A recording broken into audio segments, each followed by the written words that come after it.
հայկական Սուրբ եկեղեցի։ Շնորհակալություն, հաջորդ հարցը ժողովրդավարներ։ Շնորհակալություն։ Պարոն վարչապետ, ելի ուզում եմ իրավական հարց բարձրացնեմ եւ փաստերի հսկայական խրձով եմ ներկայացել։ Ուզում եմ նախ ներկայացնել ձեզ փաստերը ու համապատասխան հարցադրում։ Ինձ մի ներկայացրեք, ուղարկեք իրավական մարմինը։ Ուղարկում ենք ըստ էության։ Շատ լավ։ Շատ բարի կանչեցնեմ հարցս։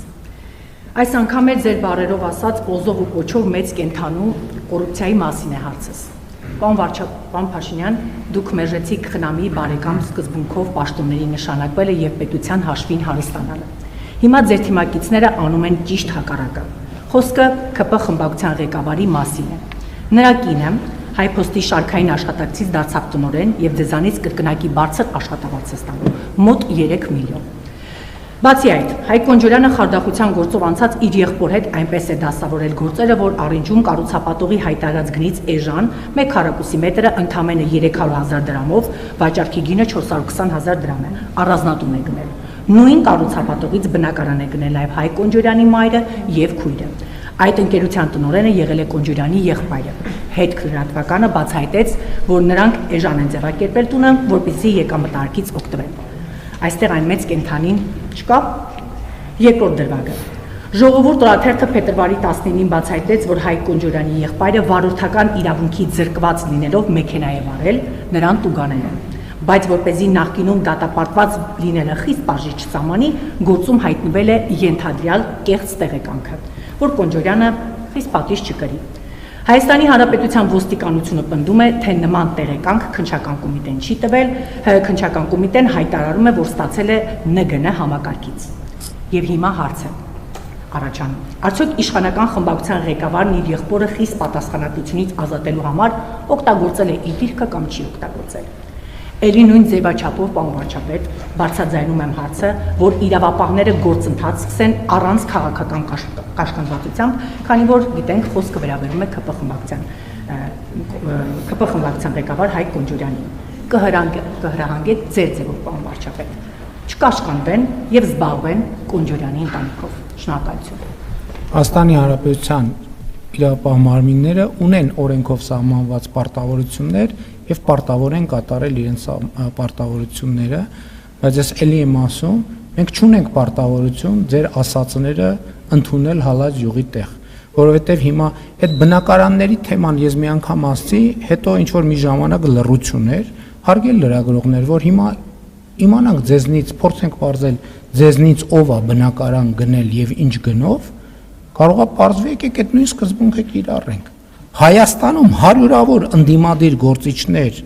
եւ լրագրողներ բնակարաններ են ձեռք բերել։ Մի րոպե, մի ընդհատեք։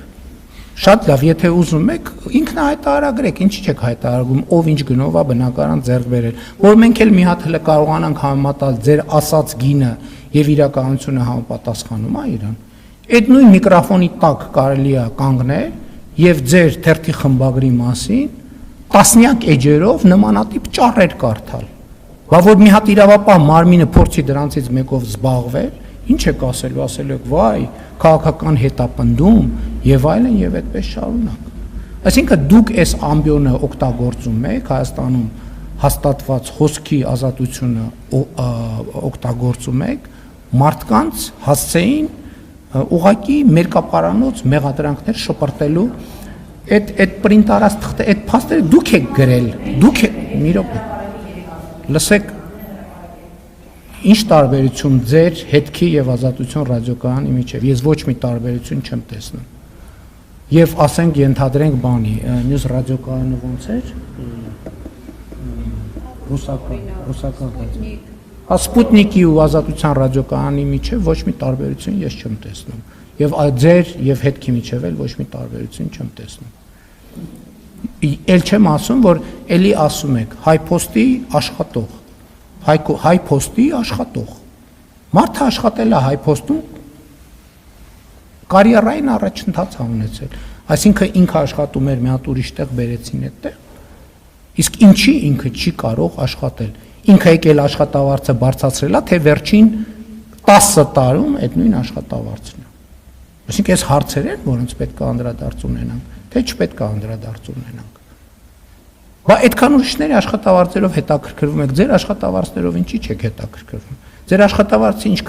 ինչքանն է հայտարարագրվում եւ ինչքանը չի հայտարարագրվում։ Այսօր գալիս եք միկրոֆոնների տակ կանգնում,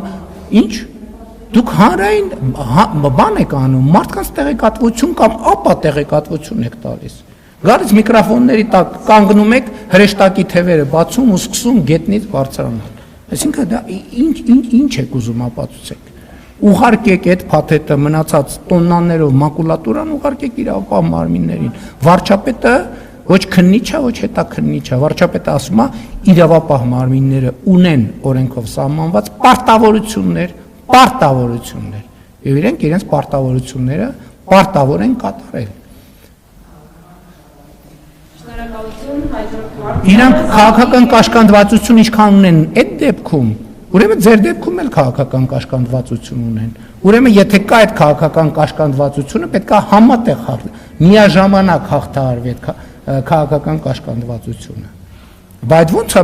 մարդուն կանչում են, որ քրեական գործը կարճեն, 4 օր աղմուկ է, ստորագրահավաք է։ Այսինքն ինչ կամ տարբերակ կամ չեն հասկանում, այսինքն այդ համքարությունը այնքան գրագիտություն չունի, որ տարբերակի քրեական գործի կարճումը քրեական հետապնդումից, կամ որ ավելի վատ է, գիտի